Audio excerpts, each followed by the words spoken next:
At 68 years old, Margaret Hayes had learned something most people never understand until it is too late. Sometimes the people you spend your whole life protecting are the very people who will hurt you when they think you have nothing left to give.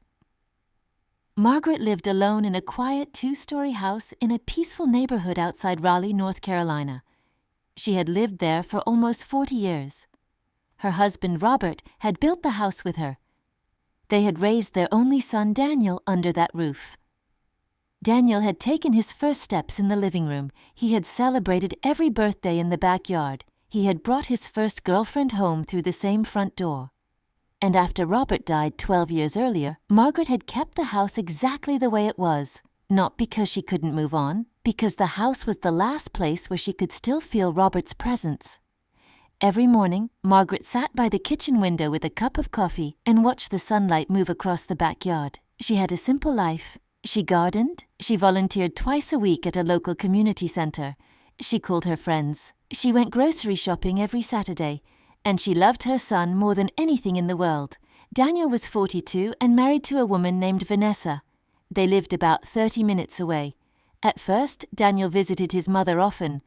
But as the years passed, the visits became less frequent, then once a month, then once every few months. And eventually, Margaret noticed something painful. Daniel didn't seem interested in how she was doing anymore. He was interested in what she owned. One Saturday afternoon, Daniel and Vanessa came to visit. Margaret smiled when she opened the door. "Daniel, I wasn't expecting you." Daniel hugged her quickly. "Hey, Mom." Vanessa walked in behind him. "Hi, Margaret. Come in, I made some pie." They sat in the kitchen. Margaret cut 3 pieces of apple pie and placed them on the table. For a few minutes, they talked about ordinary things. Then Daniel looked around the kitchen. "Mom, have you ever thought about selling this place?" Margaret stopped cutting her pie. "Why would I sell it?" Daniel shrugged. "It's a big house for one person." "I've lived here for 40 years." "I know." "And I'm comfortable here." Vanessa exchanged a glance with Daniel, Margaret noticed. "What?" Daniel leaned back. "I'm just thinking about your future." "My future?" "You're getting older, Mom." Margaret smiled sadly. "I know how old I am." Daniel sighed. "I'm serious." "So am I." "You shouldn't be living alone."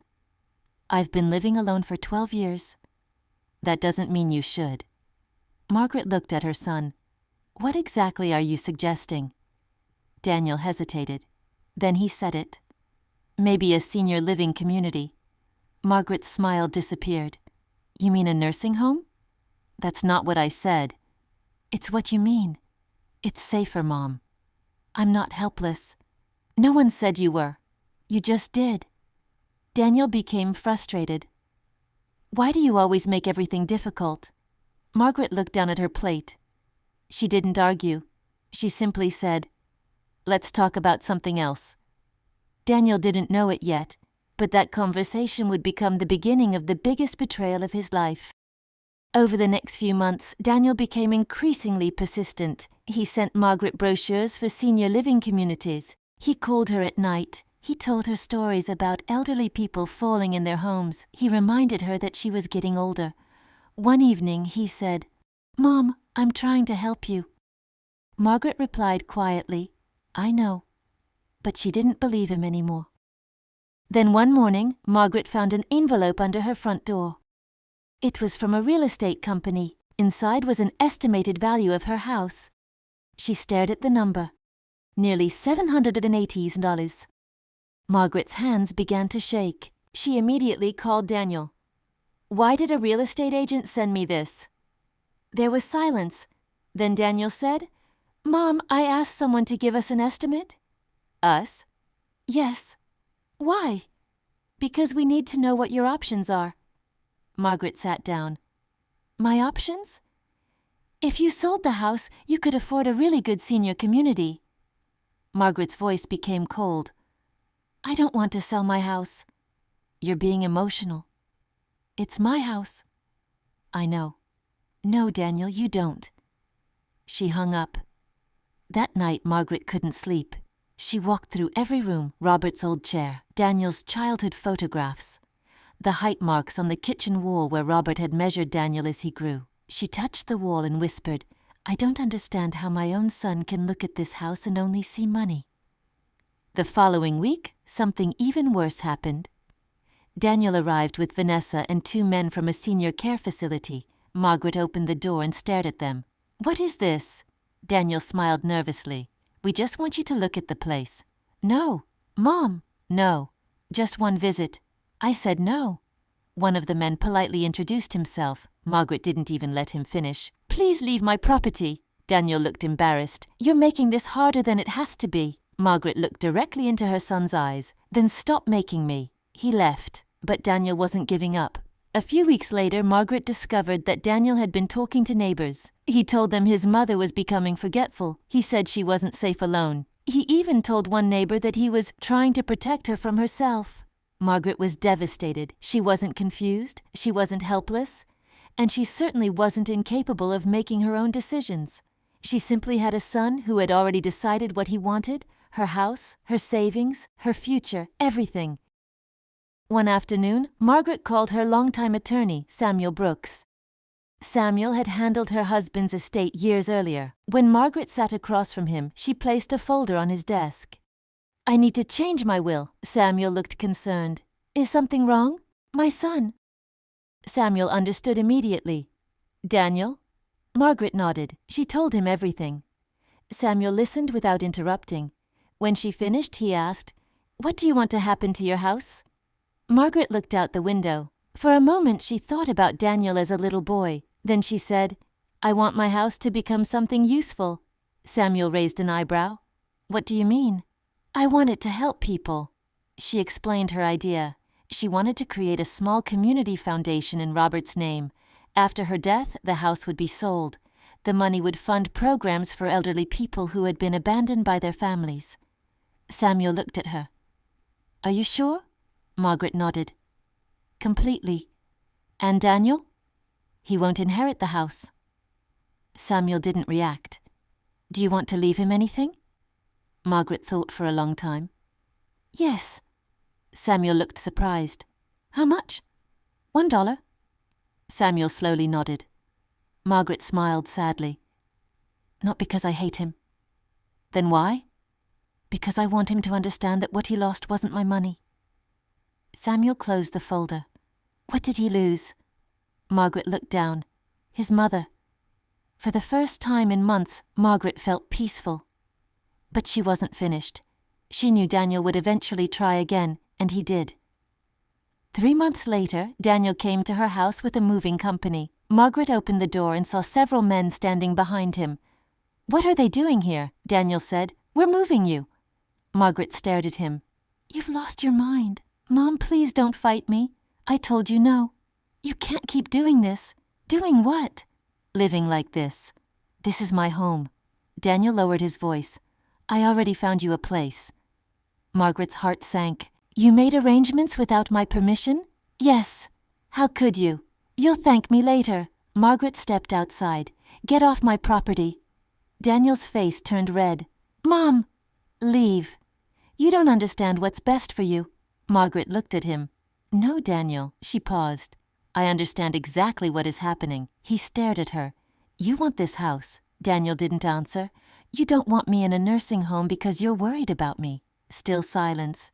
"You want me out of this house because you want to sell it." Vanessa stepped forward. "That's not fair." Margaret looked at her. "Then tell me I'm wrong." Vanessa said nothing. Daniel finally whispered, "Mom, everything you're doing is hurting this family." Margaret almost laughed. "This family?" Her eyes filled with tears. "Daniel, I gave you everything I had." He looked away. "I gave you a home." Silence. "I gave you an education." Silence. "I stayed up all night when you were sick." Her voice cracked. "I stood beside you when you got married." Daniel's eyes lowered. "And now you're standing on my porch with strangers because you want my house." Daniel said nothing. Margaret opened the door. "Leave." This time, he did. For the next several weeks, Margaret heard nothing from him. Then she received a letter. It was from Daniel's attorney. He claimed Margaret was no longer capable of managing her affairs. He requested that Daniel be given control over her financial decisions. Margaret read the letter twice, then she called Samuel. Samuel wasn't surprised. "He's trying to establish that you're incompetent." Margaret's voice trembled. "What do I do?" "Don't panic. I don't want to fight my son." "I know. But I will." Samuel smiled. "That's the Margaret I remember." The legal battle began. Daniel claimed he was acting out of concern. He said his mother was becoming forgetful. He said she needed assistance. But Margaret had something Daniel didn't know about. For years she had kept detailed records, medical appointments, bank statements, property documents, tax records, bills, everything. And her doctor provided a written statement confirming that Margaret was mentally capable of managing her own affairs. The judge rejected Daniel's request. Daniel was furious. But Margaret didn't celebrate. She simply went home. That evening, she sat in Robert's old chair. She cried for a long time, not because she had lost, because she realized she had lost something much more painful, the son she thought she knew. Months passed. Margaret continued living quietly. She started spending more time at the community center. She helped elderly people fill out forms. She delivered groceries to seniors who couldn't drive. She became known as the woman who always had time to listen, and slowly she began to heal. Then one winter morning, Margaret received devastating news. She had an aggressive form of cancer. The doctors told her treatment could help, but her condition was serious. Margaret didn't tell Daniel immediately. She didn't want him to return because of the house. She wanted to know whether he would return because he was her son. Weeks passed. He never called. Then one afternoon, Margaret asked Samuel to come to her house. They sat at the kitchen table. She handed him a sealed envelope. "My final will." Samuel nodded. "Everything is exactly as we discussed." Margaret looked at the envelope. "I want one more thing." "What?" "I want Daniel to be there when the will is read." Samuel looked at her carefully. "Are you sure?" Margaret nodded.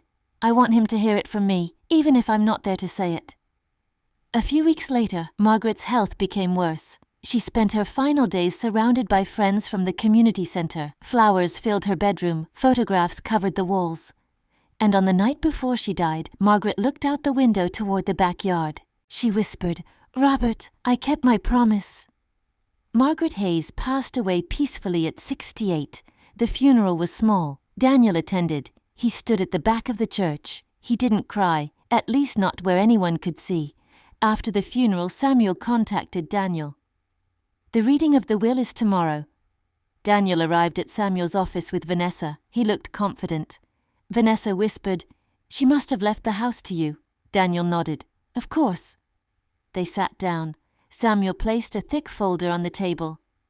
"Before I begin, I need everyone to understand that this document was prepared while Margaret was mentally competent and legally capable of making her own decisions." Daniel shifted in his chair. Samuel opened the will. "To my son, Daniel Hayes." Daniel smiled. Samuel continued, "I leave him $1. The smile disappeared. Vanessa looked at Daniel. Samuel continued, "I do not leave my son my home, my savings, or my property because he demonstrated through his actions that he valued those things more than he valued his relationship with me." Daniel's face became pale. Samuel paused. Then he continued, "The family home will be sold." Daniel leaned forward. "What?" Samuel raised a hand. "Please let me finish." He continued reading. "The proceeds will establish the Robert Hayes Senior Assistance Foundation." Daniel stared at him. "The foundation will provide financial assistance, transportation, food, and temporary housing for elderly people who have been abandoned or neglected by their families." Vanessa covered her mouth. Daniel couldn't speak. Then Samuel handed him a second envelope. "This is for you." Daniel opened it. Inside was a handwritten letter, his mother's handwriting. He unfolded it with shaking hands. "Daniel, if you're reading this, then I'm gone. I know you wanted this house. Maybe you thought I was keeping it from you. Maybe you thought you deserved it because you were my son. But I want you to understand something. I never planned to take this house with me. I planned to leave it to you. For years I imagined you raising your children here someday. I imagined you sitting in your father's chair. I imagined Christmas mornings with your family. I imagined growing old knowing that the home your father and I built would remain in our family. But then you stopped seeing it as a home. You started seeing it as a number. And you stopped seeing me as your mother. You started seeing me as an obstacle. That broke my heart. I could have given you the house. I could have given you everything. But I cannot give you something you never learned to value. Love, I hope someday you understand that. Mom. Daniel read the letter twice. Then he lowered his head. For the first time since Margaret's death, he cried, not because he had lost the house, because he finally understood what he had actually lost. His mother, the only person who had loved him without asking for anything in return. The house was eventually sold, the foundation was created, and within its first year, it helped dozens of elderly people who had nowhere else to turn. One of the first women helped by the foundation was an 80-year-old widow who had been abandoned by her own children. She received temporary housing and food assistance. When Daniel heard about her story, he volunteered to help. At first, the people at the foundation didn't trust him, but he kept coming. Week after week, month after month, he delivered groceries, he repaired broken doors, he drove elderly people to medical appointments. He never asked for money, he never asked for recognition. One afternoon, Daniel stood in the backyard of his mother's old house for the last time before it was sold. The rooms were empty, the walls were bare, but he could still remember his mother standing in the kitchen. He could hear her laugh. He could remember her saying, "Daniel, dinner's ready." He closed his eyes and finally understood. His mother had never taken the house away from him. He had pushed her away from himself. The will had not been revenge. It had been a final lesson, a lesson about the difference between inheritance and love. Daniel walked away from the house with nothing in his hands, but for the first time in years, he carried something far more valuable: regret. And sometimes regret is the price we pay when we realize the value of something only after it is gone. Margaret had spent 68 years building a home, but in the end, she built something bigger. She turned her greatest betrayal into a legacy, and every elderly person helped by the foundation became a reminder of the woman who refused to let her final chapter be defined by what her son wanted. Her son wanted the house. Margaret left behind a legacy, and that was worth far more than $780,000. Because a house can be sold, money can disappear, property can change hands, but the love of a mother who gave everything she had is something you can never inherit twice. And sometimes, the most powerful revenge isn't taking something away from someone, it's showing them exactly what they lost when they stopped valuing you.